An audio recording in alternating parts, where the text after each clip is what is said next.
I am here.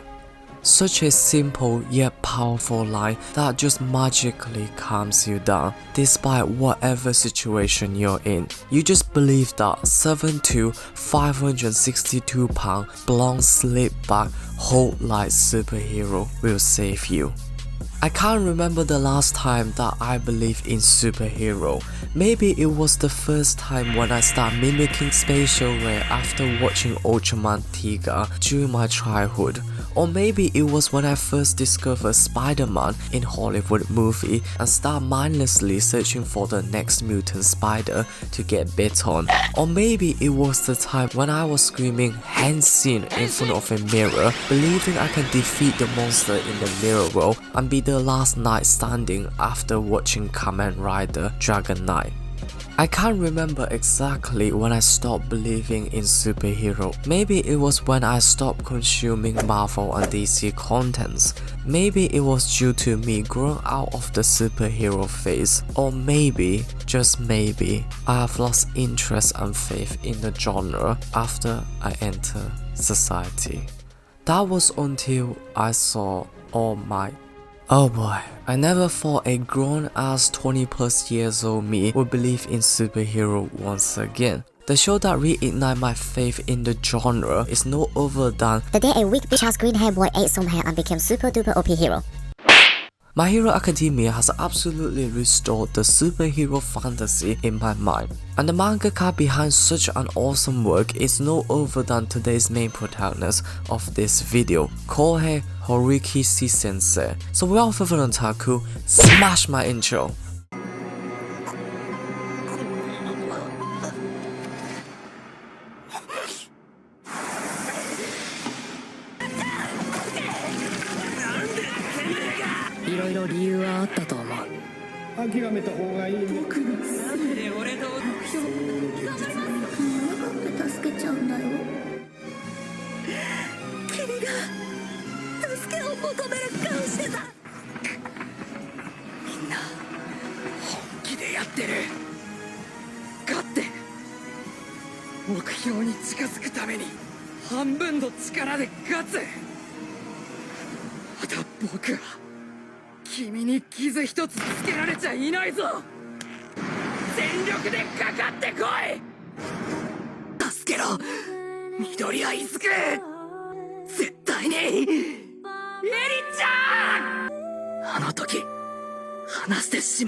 What comes to mind when I say these three words? Nuclear reactor, Chernobyl, explosion. And the answer is nuclear reactor incident in Chernobyl. In 1986, the explosion of the Soviet nuclear reactor occurred in Chernobyl, Ukraine, which resulted in a large amount of radiation and radioactive materials being released to the environment, impacting the human lives, the ocean, and the animal lives. Let's look at something more positive. The Human Genome Project was launched in 1986 in an attempt to discover what makes up the human DNA by identifying the base pairs that contribute to the DNA. An awesome project that can advance the field of medicine, biotechnology, and help us identify a variety of illness at a much earlier stages, such as breast cancer, cystic fibrosis, and the list goes on and on. Coming back to our favorite medium, anime, the well-known Ghibli studio has released their first ever movie, Laputa, Castle in the Sky in 1986. 1 year after the studio was founded by the legendary directors Miyazaki Hayao and Takahata Isao and the producer Suzuki Toshio. The movie was a huge success, grossing a total of approximately $157 million from a more modest $3.3 million budget. I can go on and on about how much of a legend Miyazaki is and the historical impact of Ghibli Studio on the anime medium, but that is another video for another day. Let's bring the focus back to our main protagonist of the show. KOHEI HORIKOSHI was born on the 20th of November 1986 at the Aichi Prefecture, a historically rich region with many well-known structures like the Nagayo Castle, and also being the prefecture where many legendary warlords are born in, like Oda Nobunaga and Toyotomi Hideyoshi. For a foodie like myself, I'm more interested in their food option. Aichi Prefecture is known for their miso culture, like miso soup and miso nikomi udon. I ain't gonna lie, them udons looking pretty thick. For those who have been following the series will spot that the godfather himself, Akira Toriyama, is also from Aichi Prefecture himself.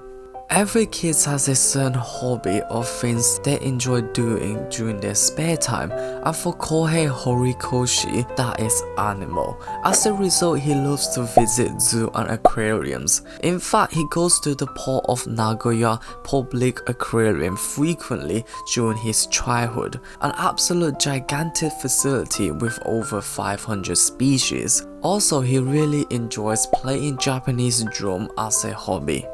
Among all of his hobby, there's one thing that KOHEI is religiously obsessed about, and that is superhero. To be more specific, Spider-Man. The famous 2002 Sam Raimi Spider-Man film have brought in millions of superhero fans worldwide, including KOHEI and myself. The love for superheroes continue to develop as he consumes more content from Marvel and DC as he gets older, and this plays a really pivotal role later on his life.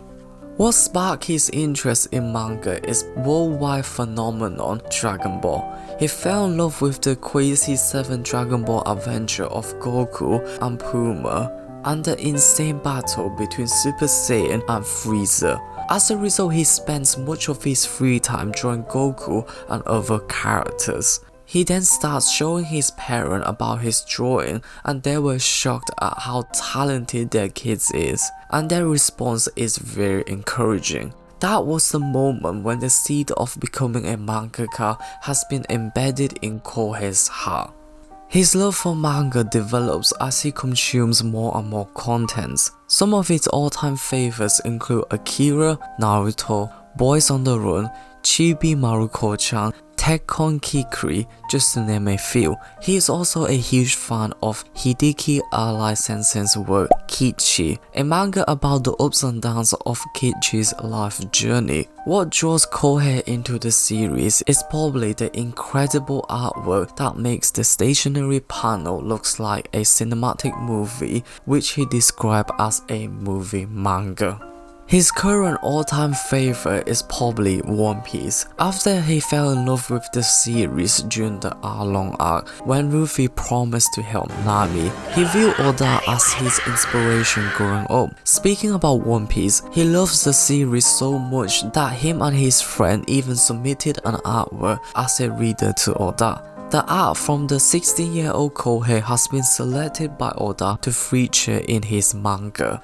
A little less well-known fact, there's a segment called Usugari Pirate on some One Piece volume where the reader can submit fan art, and KOHEI was one of the readers that was chosen on volume 23, the end of Alabasta arc. His mind is shaken and he is overjoyed with happiness. His name is now carved in the One Piece manga eternally.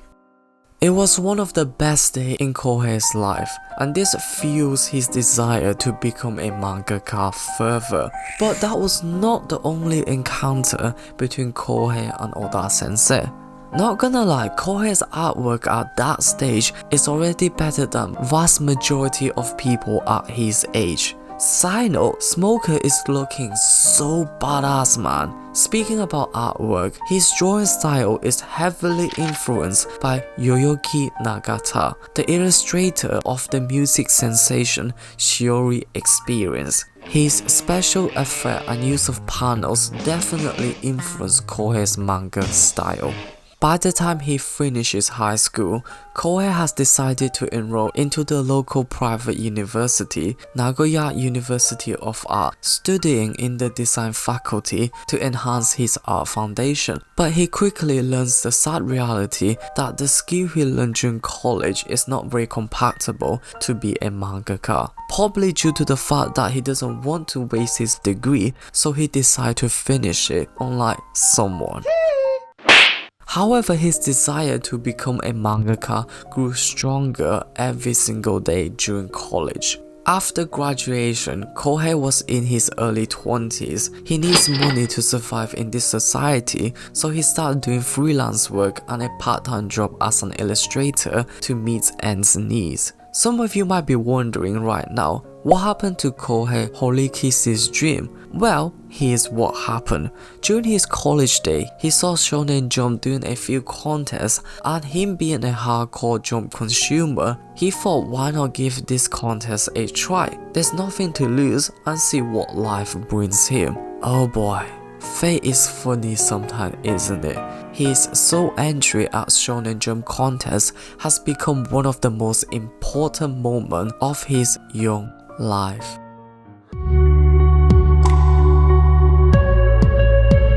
During Kohei's college period, he submitted one-shot manga Nagara to Shonen Jump contest. The 21-year-old student was nominated for the 22nd Tezuka Award in 2006. Although Kohei felt he got lucky, but this nomination definitely served as a huge confidence booster to the shy college student. After he solved his living cost crisis from his freelance job, he placed his arrow at Seiyusha once again in the following year. By 2007, Kohei had submitted a 47-page one-shot titled Tenko for Akamaru Jump. The story centers around a tragic orphan trio aiming to destroy and remove all swords during the wartime. Strike the while hot, Kohei released the next one-shot about his favorite hobby, My Hero for Akamaru Jump in 2008. The plot centers around a weak, clumsy salesman wants to become a hero, but as soon as he starts his hero activity, he finds out that he doesn't have the ability nor the unique quirk to be one, so he starts to give up on his goal and dream. But he was encouraged by a fan letter, which resulted in him gathering a huge amount of courage and save the top hero in danger and help him defeat the villain. Although this did not grant Kohei a serialization opportunity, but it did become a huge stepping stone for him in terms of character development, and this one-shot also plays a huge role later on his career. Continue his hunt for serialization, Kohei has produced another one-shot in the same year as My Hero, Evolution Rhapsody. The premise of the show is about humans developing unique power individually via evolution. Many of these evolved humans are using their unique ability for criminal activity, and there is currently no hero stopping them, which resulted in an increased criminal rate across the world, except the main protagonist. He chose to use his ability to defeat the criminals. Kohei has improved so much from the 3 one-shots, especially his art. The illustration of finishing attacks is just getting better and better. Third time's the charm was definitely true for Kohei, as the editor of Shonen Jump saw potential in this young 22 years old and gave him a serialization opportunity. Thus, the door for professional manga career is now open. Two years after his last work, Kohei finally returned to Shonen Jump with his serialization. Umagatoki-zu, aka Umazu. The plot centers around a clumsy girl named Hana one day entering a zoo to seek for a job as she really loves animals. But little did she know that this zoo is a bit abnormal as it keeps really strange animals. But the most shocking element is actually the director of the zoo. He has been cursed by a ghost rabbit to become a half human and half rabbit. And the only way to solve this is by gathering love and care from the animal that lives in the zoo. The battle system of Umazu is quite unique in the sense that the ability of the enemy is based on the animal feature, a concept that is a bit rare at the time. With a large amount of animal to choose from, all the enemies felt refreshing and full of individual personality, like the bossy fan favorite lion Shishido. Although Umazu is slowly getting more popular in the West, the popularity in Japan is simply sliding down week by week. Unfortunately, the series was concluded in 2011 with only 38 chapters. Although it was a really tough reality for Kohei to swallow, Umazu has taught him many incredible lessons, including what it's like to be serializing in a weekly magazine, how to control the plot, and how to captivate the audience with unique characters. Kohei did not let the failure of his first work set him back too long. He soon submitted another one-shot and the series was popular enough to grant the second serialization opportunity for Kohei, and thus Barrage debuted in 2012. The plot is focused on the broke-ass Astro who one day met a runaway prince who happens to look exactly like him, and somehow he ended up becoming the substitute and got involved in battles with enemy aliens. That was my first encounter with KOHEI HORIKOSHI's work, and I have really enjoyed it, especially the spear. That is such a cool weapon, man. It was a really fun series at the time, but it didn't leave any memorable moments besides the first chapter in my mind, and my interest for the series quickly died down after a few chapters. I think a vast amount of readers felt the same thing, and the show was quickly axed after a mere 16 chapters. The once smooth sail lucky boy Kohei is no longer fortunate. For the next 2 years, Kohei was in a depressed state, constantly wondering what is he lacking. Is it the art? Is it the plot? Is it the character design? He simply could not understand why his work is not being recognized by others. He is in his late 20s now. He still has nothing to show for as a mangaka. The once talented Tezuka Award student is no longer here. The glory of publishing manga during the college day is long gone. Kohei is at his breaking point now. For him, his next work is do or die. If it works out, he will continue his manga career. If it flops, his dream dies here. He bet everything he has learned from his past in this work.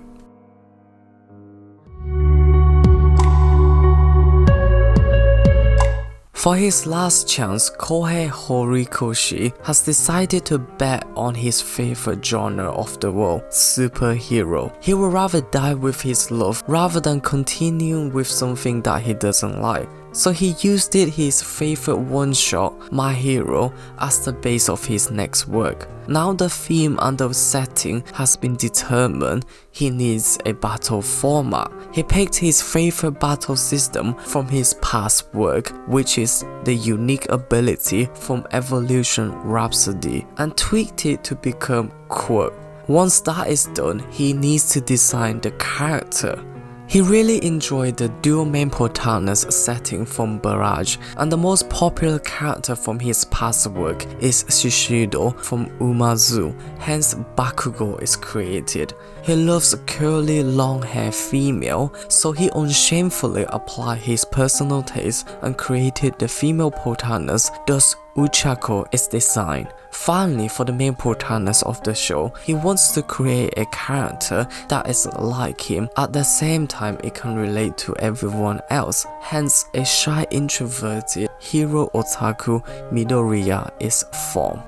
To add the finishing touch, he needs to create the symbol of the series. There is nothing more symbolizing than Superman in the hero comic, and there's nothing more iconic and powerful as the main protagonist than Goku in the manga. As a result, he combined both of them, and the symbol of peace is formed, All Might. The combination for all of his best elements is My Hero Academia. The final strike from Kohei Horikoshi was soon proved to be a smash. The familiar yet uncommon world setting, polar opposite dual main protagonist design, interesting battle system, and absolute gorgeous comic style artwork capture more and more fans as the week progresses. Third time was definitely the charm for Kohei sensei, and he has finally overcome his past failure as My Hero Academia, slowly becoming the new pillar of Shonen Jump. The good fortune continues. 2 years after his debut, one of the best anime studios in the world, Bones, has decided to adapt the series. Oh boy, that was an instant success. The eyes-catching battle animation, the breathtaking voice acting, and the real arrow BL scene. Wait, what?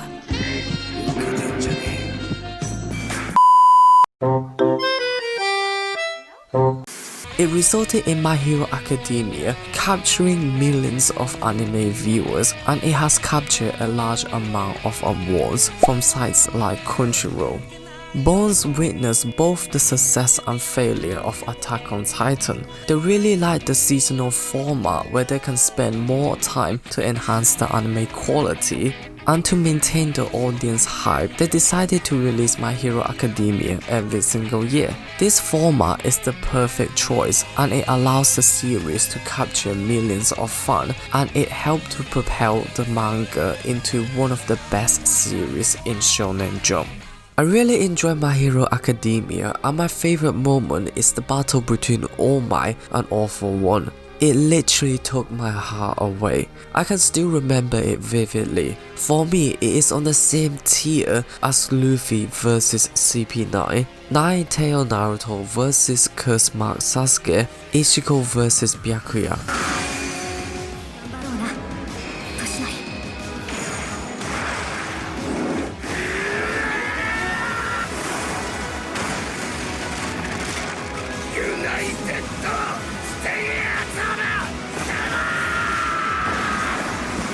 For me, My Hero Academia is also the first ever shonen anime movie that I went to the cinema to watch it, and it was fully packed in a relatively small city. Speaking about that, the popularity of My Hero Academia for overseas is extremely popular. It rivals, if not more popular than the audience in Japan. Just like Marvel's Easter egg, Kohei Sensei has also embedded a lot of fun hidden info throughout the series, and have brought a range of old characters from his other shows like Kugo Sakamata and Uwabami from Umazu. The only downside of My Hero Academia for me is the plot. The start is really strong and captivating, but the flaw or questionable moments starts to occur later on the series, like in season 4 of the anime. The ridiculous power up of Deku is a bit iffy.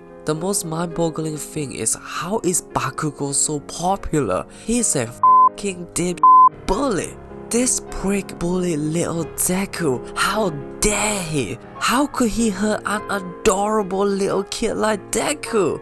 P.S. I'm not a Shotakon, but how could people not love this precious kid? I don't understand how Deku lost the battle against Bakugo. He should have f***ed him up and taught him a lesson, but instead he just somehow lost it, even though he's in the clear lead. That was bull. P.S. Kohei Sensei, can you please let Deku f*** Bakugo up for one time, please?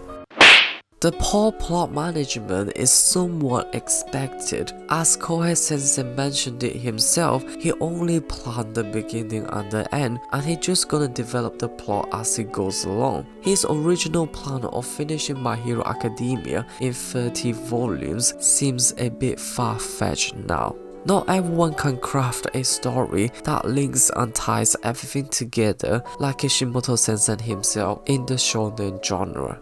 Some people have also suggested that the success of My Hero Academia is heavily due to luck, because by 2014, one of the pillars of the big three, Naruto, was finishing and Bleach was in their ending arc. By the time the anime was released, most of the top quality shonen show has been ended, so My Hero Academia barely had any competitors. I'm not gonna say their point is invalid, but since when luck is not part of the game, it always has been across every single field since the inception. Was One Piece not lucky? It was serialized when the golden era of Jump was finished. Luck is always going to be there.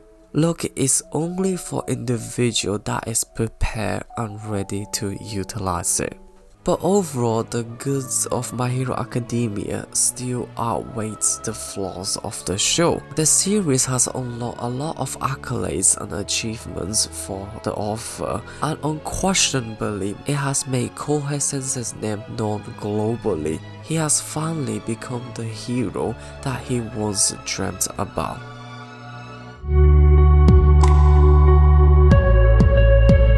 A lot of mangaka have their fair shares of controversy, and Kohei Sensei is no different. Earlier on this year, a controversy incident occurred at chapter 259 on 3rd of February 2020. The incident derived from the name of a newly introduced evil human scientist called Shiga Maruta. A Korean Twitter user suggests that the name of the character is linked to the inhumane experiment that occurs during the Second World War, more specifically Unit 731, a biological and chemical warfare research unit that conducted lethal human experimentation. It was responsible for one of the most disgusting war crimes. The unit treated human lives like f***ing shit. It was so horrendous and outright f***ing sick. The content is too bad to be shown on YouTube. For those who are curious, you can wiki it yourself, but I don't recommend it, and please view it with caution.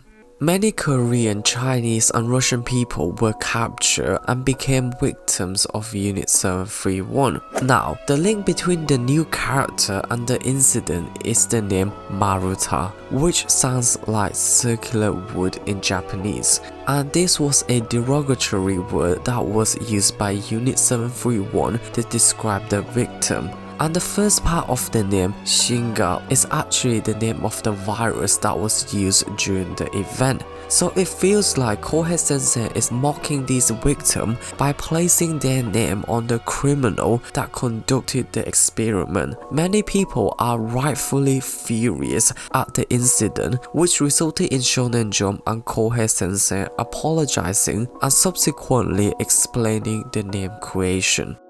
The word Maruta can also sound like circular and big in Japanese, which describe the chubby physique of the character. And the first name, Shinga, is actually derived from the main villain's name, Shigaraki, which suggests they are somehow linked. Some people accepted the explanation and apology, but many did not and are still mad at Kohei Sensei. As a result, many overseas websites have dropped My Hero Academia manga, and the anime has been cancelled from many streaming sites, while the rating of the series is going downhill. A few days later, on the 7th of February, Kohei Sensei and the Shonen Jump apologized once again and state the name has no intention nor link to Unit 731, and they have later changed the character's name from Shinga Maruta to Kyodai Garaki, which can be translated to circular big tree. However, one Japanese Twitter user has pointed out and speculated the word Kyodai can be shortened for Kyusho Daigaku, which is Kyusho University, and such a university has a dark human experiment past known as the Kyusho University life dissection incident in 1945, and that created more controversy. On top of that, some people start to speculate that he is linked to Bakugo as they share the same birthday. And that was all of my research and understanding about the controversy, which I could be wrong, and I'm more than happy for you to point out my error. What I'm going to say next is solely based on my own research and my own biased understanding, so please take it with a pinch of salt. I have no trouble with people pointing out Kohei Sensei's mistake, as long these from famous people or individuals under the spotlight should be identified and punished to a certain extent, as it can help to deter others and educate the public, but there should be a limit to the punishment.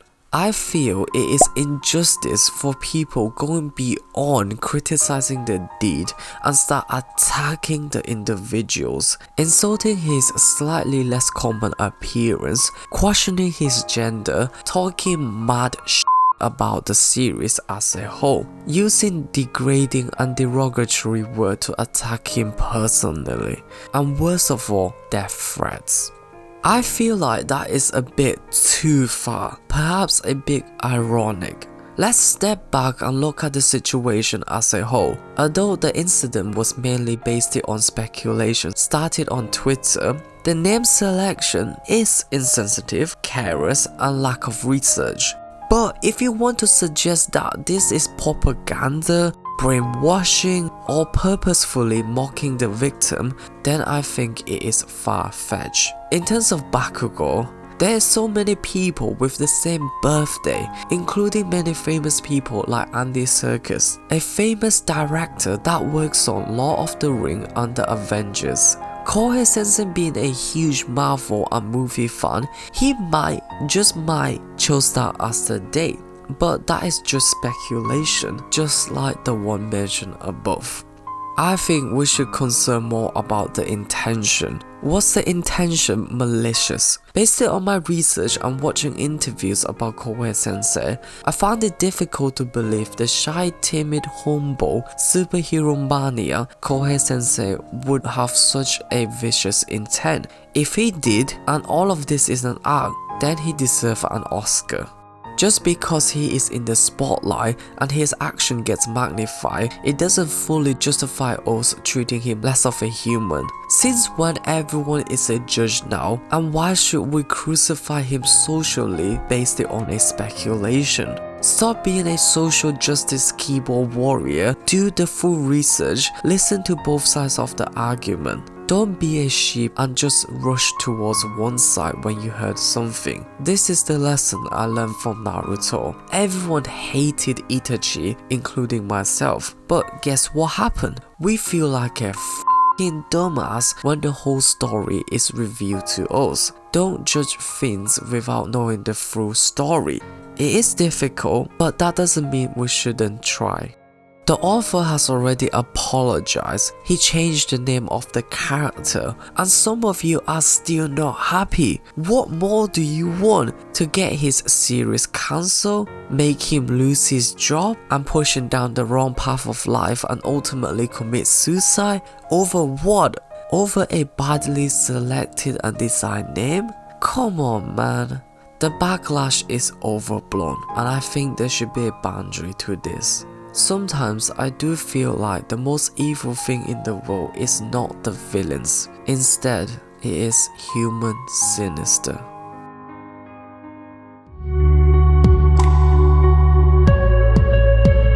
Fun fact, Kohei Sensei has a special quirk, and that is he can move his ear. Just like many authors, Kohei Sensei is really active on Twitter, and he often publishes a lot of cool artworks for the fan. Taito Kubo Sensei once reached out to Kohei Sensei for dinner after he had read My Hero Academia. Kohei Sensei being a royal Big 3 consumer, he instantly took the offer and the two had some really fun interaction. They talked about their first encounter and how Kohei Sensei is basically a really shy introvert and he doesn't know how to socialize with others in the New Year party. Then they talked about a range of topics projects, including Zanbato, and how Kohei Sensei has designed his own Zanbato during the Chunibyo period. We also learned that he viewed Kubo Sensei as a hero along with Oda and Kishimoto Sensei. We also find out how Kohei Sensei approaches fame, and I really like his humble nature. For those who are interested, should definitely go and check the article out. Another interesting thing I have found out during my research is that Kohei Sensei once wore a full Spider-Man suit to watch Amazing Spider-Man 2 in the cinema. That is the epitome of hero mania.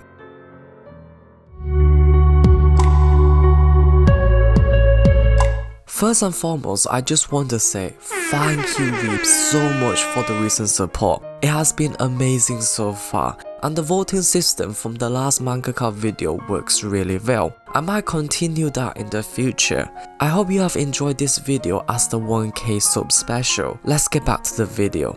Did you know that Kohei Sensei loves drawing hands the most, especially the complex angular nature of the joint? In fact, he loves hands so much it becomes a fetish for him, evident by his early profile picture and the character design of Shigaraki.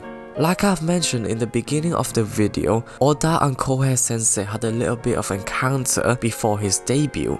But that is not the only interaction they had. In fact, they have met up once again for a special interview in 2018. I have picked out a few of my favorite moments from the interview. One of them being Oda's daughter is actually a huge My Hero Academia fan, where she loves to sing the anime theme song on the bus, and she's actually really worried about One Piece and her dad's career. Girl, don't worry, Oda Sensei can last a minimum of another 5 to 10 years. One Piece is still the unquestionable king of shonen manga. The two mangaka then cracked some jokes about the length of One Piece, which subsequently Oda asked Kohei Sensei about his projected total volume number. Then he tells him to bump that number from 30 volumes to 50 volumes. The interview concluded with Kohei Sensei stating that he would try his best to overcome One Piece, and Oda Sensei's response is that he would not lose. That is such a cool moment, man. It's like watching a real life Bakuman show. The passing of torch is now. This is the generation of transition. The shonen spirit has been passed down from the golden era of Dragon Ball Slam Dunk, Yu Yu Hakusho to the big three period of One Piece, Naruto and Bleach to now. Kohei Horikoshi Sensei is ready to take the torch and continue the flame. The once naive weeb that watches the big three anime has actually competed with them on the familiar platform, and now he has become the future of Shonen Jump and the pillar of the next generation. 네, 教えて